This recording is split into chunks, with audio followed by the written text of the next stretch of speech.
génn laa gënul.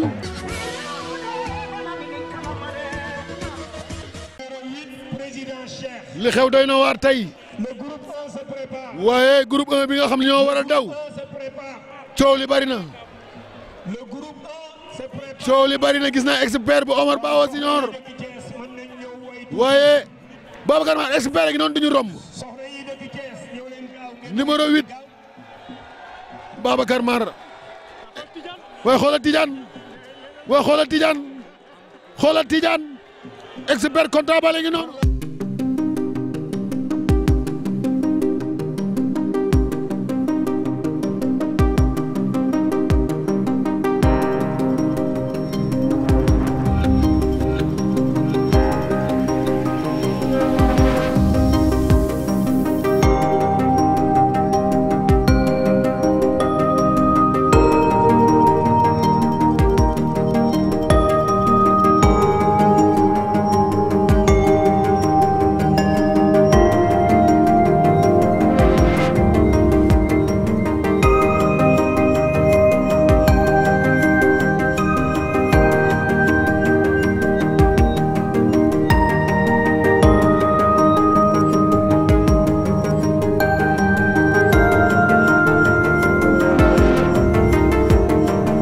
ci 3 ans ñëw ci naaru góor yi loolu daw na yaram Babacar Mar.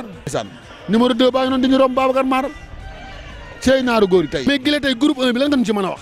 waaw ñu ko surentran nañ def muy jéy naa mais tey jii neexu ba neexu mais naaru góor yi ñëpp daje nañ mais nekk na course bu métti la nag dafa day naqari analyser quoi bon comme gën ñoo dawal course te bon fas yëpp ñëw nañ fi ni nii yàlla rek moo xam mais bon indi nañ fasu bu pare quoi mais li si des nag moo suñu borom moo ko yor. jéy naa fu mu toll ci liggéey bi. ça va très bien macha allah waaw moom tey moom xam naa ni moom bon am nañ ci yaakaar te xam naa dina daw gaawaay.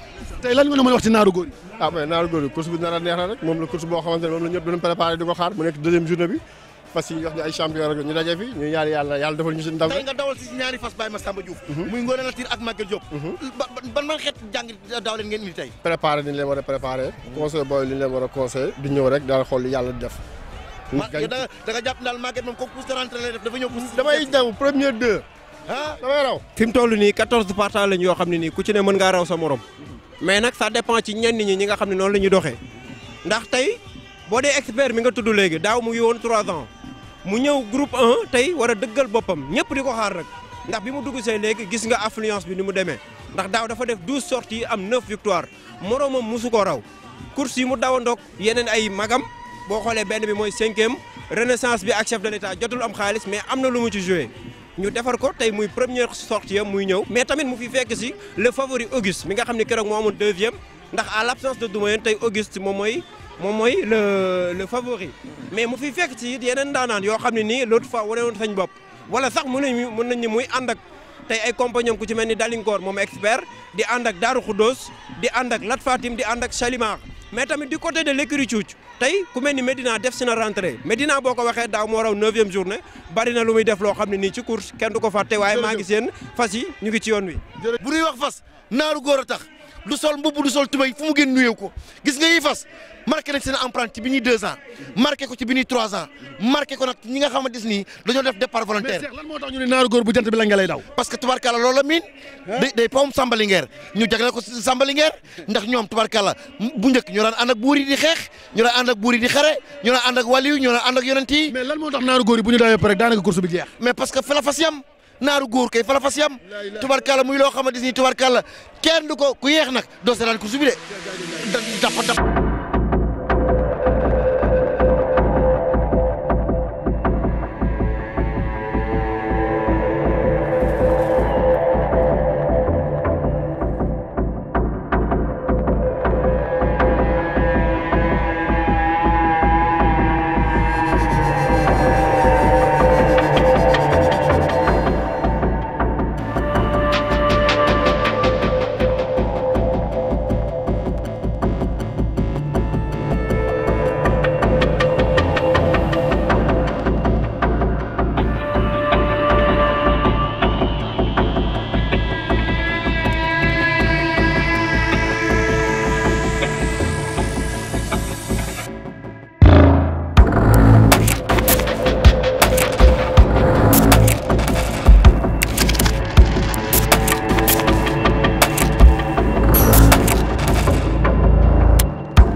lay fay yàlla na xol feeñ fii ci naaru góor yi.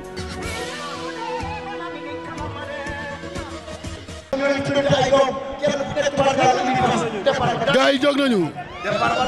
gaa yi jóg nañu. gaa yi jóg nañu. gaa yi jóg nañu. Taïf ñëw na. Taïf ñëw na. ki génn moom mooy Taïf waaye mel na ni Dalinkoor ñëw na ci koom Taïf Dalinkoor expert tey nañ ko en 3e position am nañu 400 mètres déjà. C'est Taïf qui mène le peloton suivi de Dalinkoor. Expert est gardé pour le moment à 3e position. Mais attention, tout le reste est gardé pour le moment. Des chevaux comme Dieyna gardés pour le moment aux avant-postes à 4e position à côté de Lat Fatim. Mais attention, Taïf donne à peine 2-3 longueurs. Taïf génn na waaye Dalinkoor dal na ci kawam. Dalinkoor dal na ci kawam waaye maa ngi seen Dieyna bu Sidi Ndaw mi ngi ci 4e position bi waaye Taïf génn na waaye Dalinkoor mi ngi ko sëkkatal. C'est Taïf qui prend toujours le meilleur. En 2e position, c'est Dalinkoor de l'écurie Lambafar Kassak jaune-bleu. 3e position, c'est l'Expert. En 4e position, on voit Salimar. Mais également Medina qui s'approche un tout petit peu avec Dieyna côté corde. Mais également des chevaux comme Auguste qui s'approche. Il ferme à peine 1000 mètres. C'est toujours Taïf qui dirige le peloton. Taïf moo jiitu ba léegi waaye Dalinkoor nee na ko. Dalinkoor loo wàqi dinaa ko suul. Taïf moo génn ba léegi waaye Dalinkoor ñëw na nag. C'est Dalinkoor qui prend maintenant le relais. Monté par Ngandien, il prend le maire. En 2e position, c'est Taïf. Mais Expert s'approche côté corde. Salimar à l'extérieur avec Dieyna. Tandis que Auguste et Salimar, et du moins Ngoné Latyr, s'approchent tout à l'extérieur. dawal nañu Salimar. dawal nañu Expert comptable. dawal nañu Maguette Diop. dawal nañu Dalinkoor. Salimar ñëw na. dawal nañu Dalinkoor. Salimar ñëw na. Pour le moment, c'est l'écurie Lambafar qui anime la course. C'est Dalinkoor ou Expert qui sort maintenant. Expert donne 2-3 longueurs. Salimar à l'extérieur avec l'approche de l'Expert. dawal nañu Expert. dawal nañu Expert comptable bu Omar Bawa Junior. Expert donne à peine 4 longueurs. Mais attention, les autres s'approchent.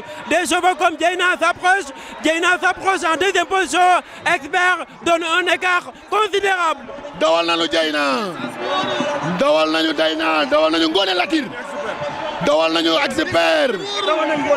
dawal nañu Ngoné Latyr. dugg na ci 2e position bi. dawal nañu Ngoné Latyr.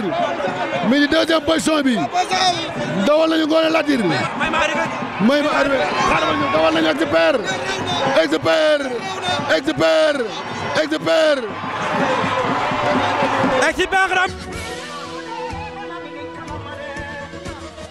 Bord de la course du groupe 1.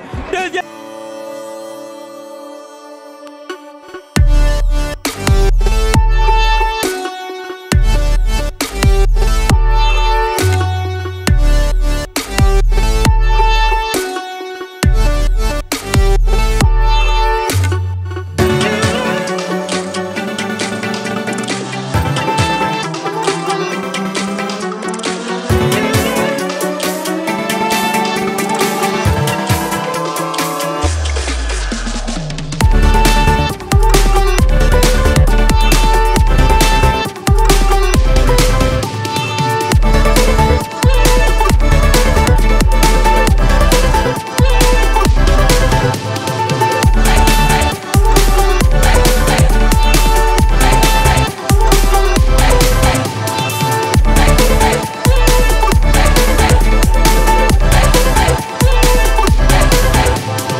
jibile mënu cee ñàkk. dëgg la xol doo oom bën koy bës. dëgg la te lu fees ci xol rek tuuru ci jëm.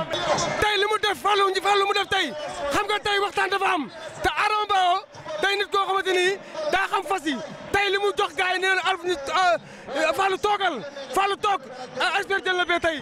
rawagul de yëpp ngoo ne Badou Marème borom digg Seck jaay na bàyyi gars yi wax muy jëf rawagul. pee rek expert su boppam fu mu toll nii premier dimanche mu ñëw raw nii bu soobee yàlla seen yoon ne dëggal boppam tey dimanche bu soobee yàlla si kàttu yàlla nga rawanteeg Tidiane kontaan damaa ngi dimanche mais ndaale raw ku soom bi topp ma ne Omar Ba teel du ngeen nga yóbbu expert mu compété ginnaaw moom la ñu ne waaw mais nag ñu ne Amina mais teelal ko. maa gis tey nga nekk ci ginnaaw expert noo waajal expert tey yow. expert ma ne ma ngaa xool xam ne li mu liggéey xajul ci fas ko jëlee woon tey sa saison day yàqu. laa ilaaha illallah nee na fas ko rawoon tey sa programme day yàqu Tidiane loolu liggéey ci moom la wala lan la. man damaa toog jàngat ko day ànd ak moom mu nekk sama fas ñu bokk kër maa moom ma ne Omar Ba teel Amina Ouma nga dawal expert Amina Ouma maa ngi ko denc moo gën a tàng ñi maa gën a tàng ñi mu ngi ma denc. maa nga fa. waaw maa ngi sant yàlla.